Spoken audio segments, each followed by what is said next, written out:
Assalamualaikum warahmatullahi wabarakatuh, teman-teman. Kembali lagi dengan channel kompeten.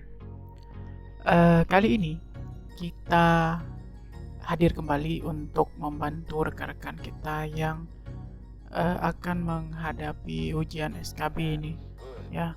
Walaupun sebagian ada yang sudah mengikuti ujian SKB dan berbagi terkait dengan soal-soal yang keluar. Nih, terima kasih untuk teman-teman yang sudah berbagi, sehingga channel kompeten bisa memberikan video berikutnya ya untuk teman-teman kita yang belum melaksanakan ujian SKB. Nah, kali ini kita hadir dengan bocoran FR soal SKB CPNS terbaru terkait dengan SP keperawatan jiwa. Nah, ini khusus untuk perawat terampil dan perawat ahli ya. Kami mudah-mudahan nanti bisa semua teman-teman yang ikut SKB bisa dapat soal ini seperti teman-teman yang sudah melakukan ujian SKB. Baik teman-teman, langsung saja kita masuk ke latihan soal seperti biasa ya teman-teman.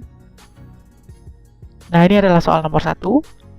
Seorang laki-laki usia 35 tahun dirawat di rumah sakit jiwa karena mengabuk dan marah-marah. Nah, hasil pengkajian, pasien tampak mondar-mandir, meracau, menolak untuk minum obat sudah sejak 3 hari yang lalu, dan mengatakan obat tersebut itu tidak bermanfaat sama sekali. Nah, kita lihat soalnya apa. Apakah tindakan keperawatan yang tepat pada kasus tersebut? Nah, kita lihat. A. Latihan menghardik. B. Latihan tarik nafas dalam. C. Minum obat secara teratur. D. Latihan pukul bantal dan kasur. Dan E adalah mengontrol marah dengan verbal. Nah, teman-teman, pastinya semua pilihan jawaban ini benar ya teman-teman, tetapi yang ditanyakan adalah tindakan keperawatan yang tepat pada kasus tersebut. Ya. Nah, jadi kira-kira nih, menurut teman-teman, mana yang paling tepat untuk tindakan keperawatan? Ayo, yang mana? Yakin? Ya, benar. Jawabannya adalah C, ya. Jadi, jawabannya adalah C. Minum obat secara teratur. Kenapa bisa demikian? Mari kita lihat pembahasannya.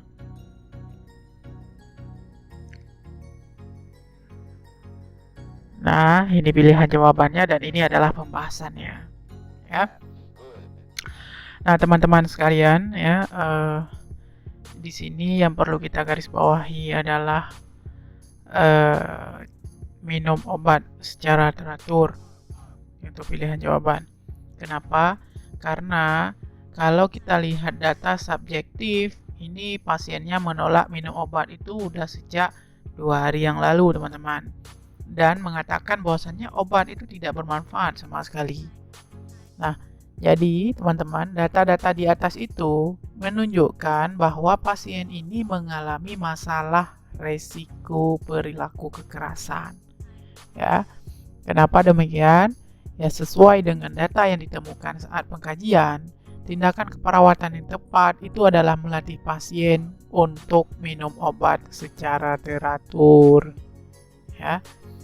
Nah, perlu diketahui teman-teman, resiko perilaku kekerasan ini adalah beresiko membahayakan secara fisik, emosi, ya, dan atau bahkan seksual. Baik itu pada dirinya sendiri ataupun pada orang lain.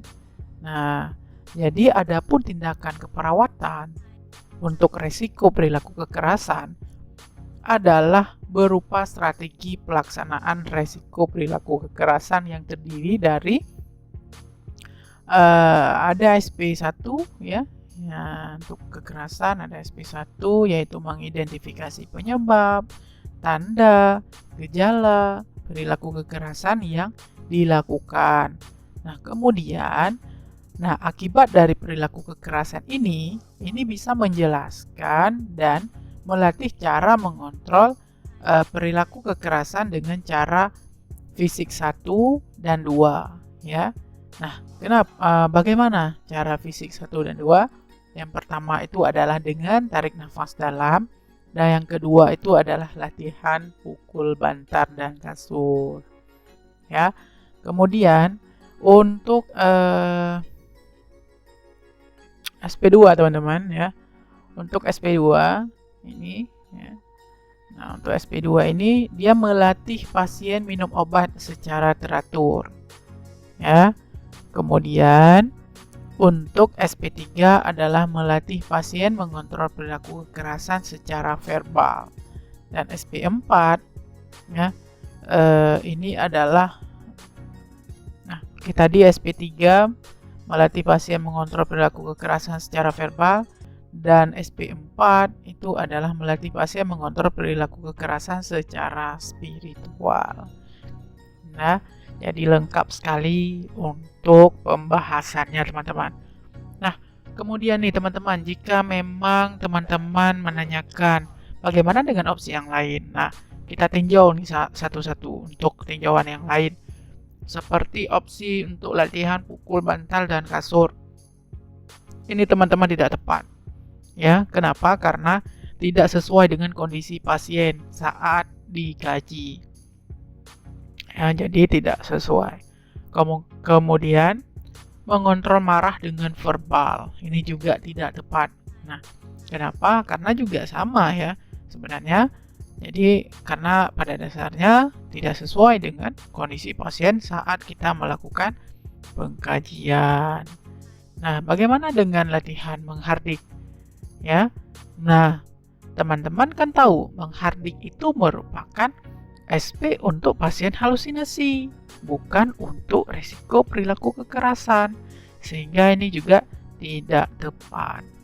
Nah, kemudian untuk yang melatih tarik nafas dalam, ini juga tidak tepat.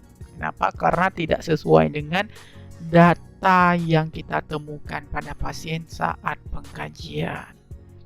Nah, teman-teman, jadi yang paling tepat untuk tindakan keperawatan yang harus kita lakukan itu adalah minum obat secara teratur.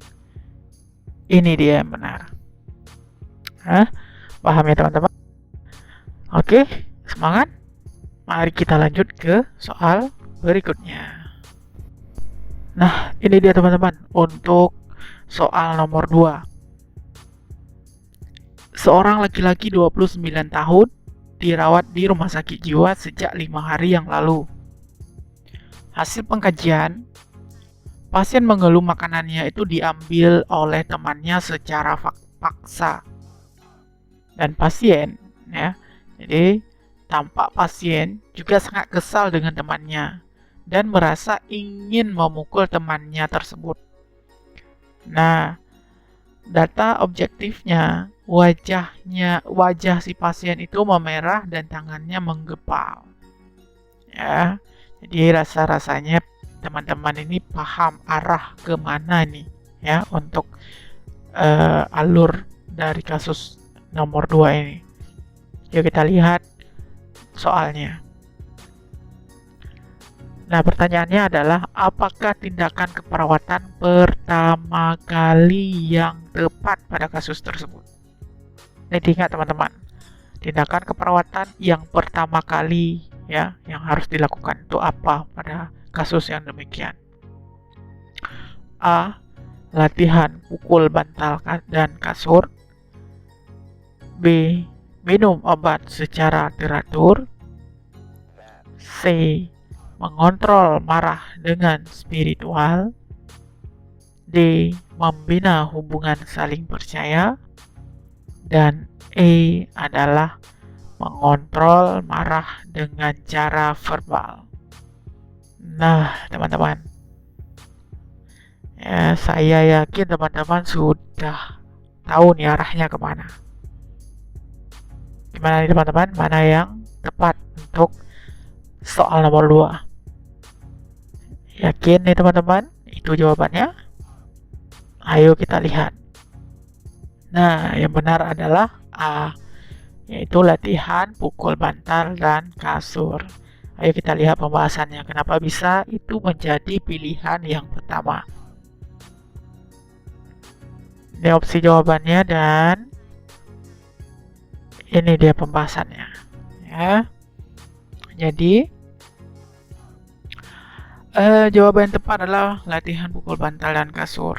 Kenapa? Jadi kita lihat data objektif yang kita temukan saat di soal tadi, ya teman-teman. Data-data di atas itu menunjukkan bahwa pasien mengalami masalah resiko perilaku kekerasan. Nah, sehingga tindakan keperawatan yang paling tepat untuk pertama kali itu adalah latihan pukul bantal dan kasur. Nah, resiko perilaku kekerasan adalah beresiko membahayakan secara fisik, emosi, dan atau seksual pada diri sendiri atau pada orang lain. Nah, adapun tindakan keperawatan, resiko keperawatan kekerasan, ya, resiko perilaku kekerasan adalah berupa pelaksanaan SP ya, atau strategi pelaksanaan risiko perilaku kekerasan itu di mana terdiri dari 4 strategi teman-teman ya. Tadi ada SP 1, 2, 3 dan 4. Nah, perlu kita ulangi kembali bahwasanya untuk SP 1 ini adalah mengidentifikasi penyebab, tanda gejala perilaku kekerasan yang dilakukan dan akibat dari perilaku kekerasan tersebut, sehingga menjelaskan dan melatih cara mengontrol perilaku kekerasan secara fisik ya. Jadi gimana caranya? Yaitu pukul tarik nafas dalam dan latihan pukul bantal dan kasur. Bagaimana dengan SP2? SP2 ini adalah melatih pasien untuk minum obat secara teratur, dan SP3 itu adalah melatih pasien mengontrol perilaku kekerasan secara verbal. Dan SP yang terakhir, itu SP4, adalah melatih pasien mengontrol perilaku kekerasan secara spiritual. Nah, itu penjelasannya teman-teman. Namun, teman-teman, bagaimana dengan opsi yang lain? Nah, contoh misalnya mengajarkan cara minum obat secara teratur. Ini untuk kasus nomor 2 tidak tepat karena ini benar ya, tapi bukan yang pertama kali ya, karena ini merupakan SP2 perilaku kekerasan. Ya. Kemudian bagaimana dengan membina hubungan saling percaya? Ini juga dinilai tidak tepat, teman-teman. Karena merupakan tindakan wajib yang selalu kita bina setiap kita itu berinteraksi dengan pasien kita. Ya. Jadi apapun kasus dan masalah keperawatan jiwa, tetap kita harus membina hubungan saling percaya dulu dengan pasien kita. Kemudian nih teman-teman, jika opsi mengajarkan mengontrol marah dengan spiritual, ini juga tidak tepat karena ini adalah SP4 pada perilaku kekerasan. Ya, jadi nampak sekali ini teman-teman, yang paling benar itu adalah jawaban A ya. Latihan pukul bantal dan kasur. Ini yang paling benar. Yang lain tidak tepat. Oke. Saya rasa teman-teman paham benar ini dengan SP masalah keperawatan jiwa.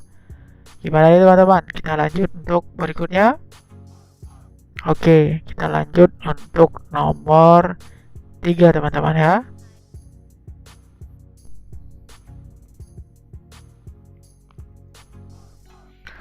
Nah teman-teman, ini merupakan soal nomor 3. Seorang laki-laki usia 37 tahun dirawat di rumah sakit jiwa karena hampir membunuh tetangga. Saat dikaji, ya, hasil pengajiannya, pasien tampak kusut, bau menyengat, sering mendengar suara dari langit dan suara tersebut itu membuatnya bahagia karena selalu menemaninya. Nah, paham ya teman-teman arahnya kemana? Kita lihat pertanyaannya apa. Nah, apakah tindakan keperawatan yang tepat pada kasus tersebut? Pilihannya A. Latihan berhias, B. Latihan menghardik, C. Bercakap-cakap, D. Minum obat secara teratur, dan E. Latihan menjaga diri sendiri. Nah teman-teman, menurut teman-teman dari 5 pilihan jawaban mana nih yang paling tepat untuk tindakan keperawatan pada kasus itu? Ya, jawaban yang benar adalah C, yaitu bercakap-cakap. Nah, kenapa bercakap-cakap ini bisa menjadi tindakan keperawatan yang paling tepat pada kasus nomor 3 ini? Mari kita lihat pembahasannya. Ini opsi jawaban dan ini adalah pembahasan kita pada video kali ini untuk nomor 3. Nah, teman-teman, yang paling tepat tadi adalah C ya, yaitu bercakap-cakap. Kenapa bisa bercakap-cakap? Nah, berdasarkan data objektif yang kita temukan pada saat pengajian ya, pasien itu tampak kusut, bau menyengat, sering mendengar suara dari langit, dan suara tersebut membuatnya bahagia karena selalu menemaninya. Nah, sebenarnya teman-teman, data di atas itu menunjukkan pasien ini mengalami masalah halusinasi. Ya.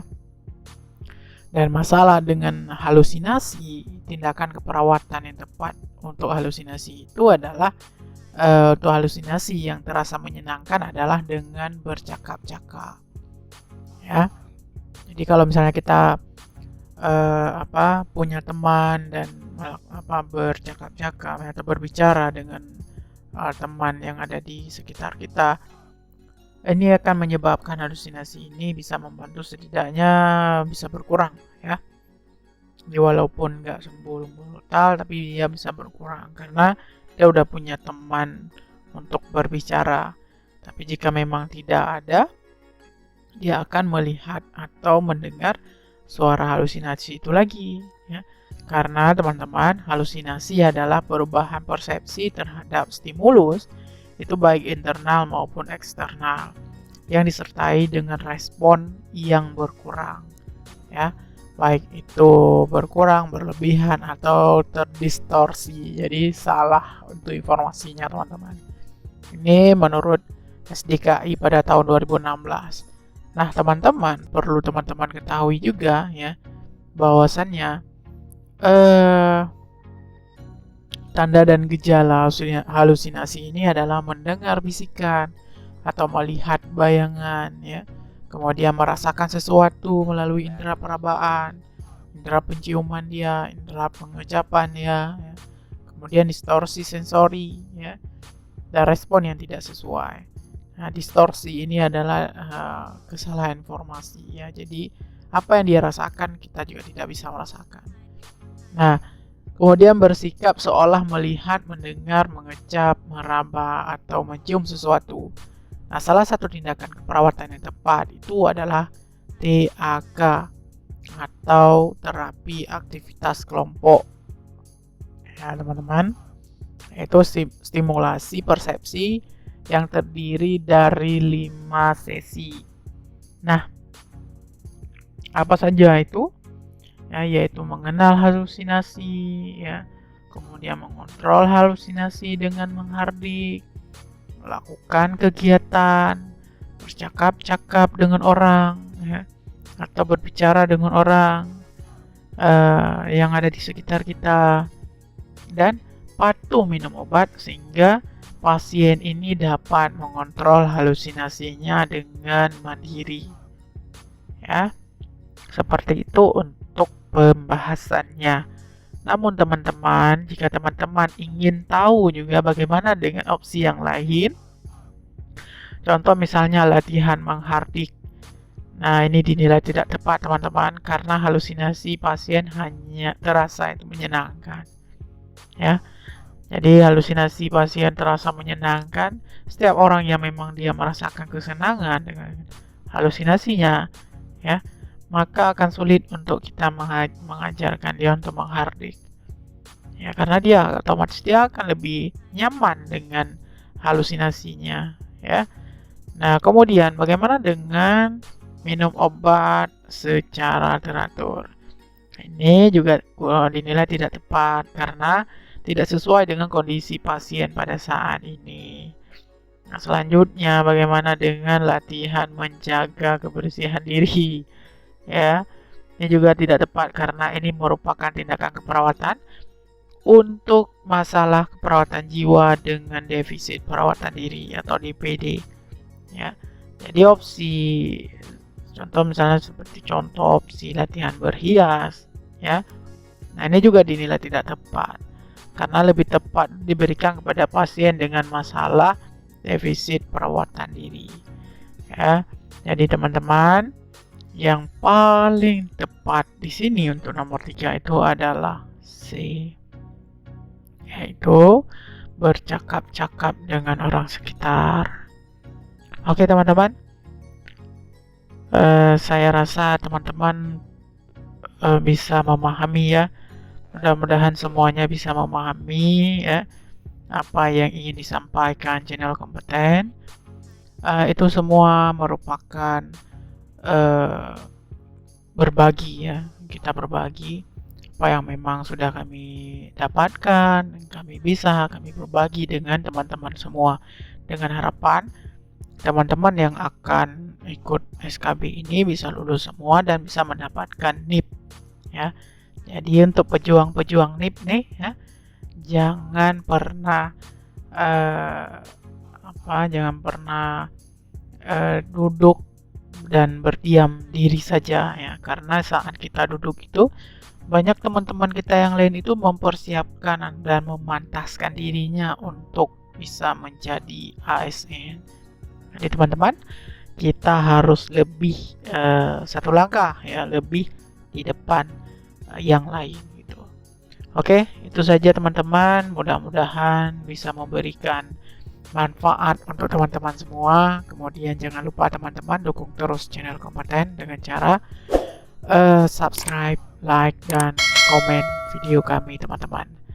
Terus berikan dukungan untuk kami sehingga kami juga bisa lebih bermanfaat dan lebih bersemangat untuk menghadirkan video-video untuk teman-teman. Akhir kata, wabillahi taufiq wal hidayah. Assalamualaikum warahmatullahi wabarakatuh.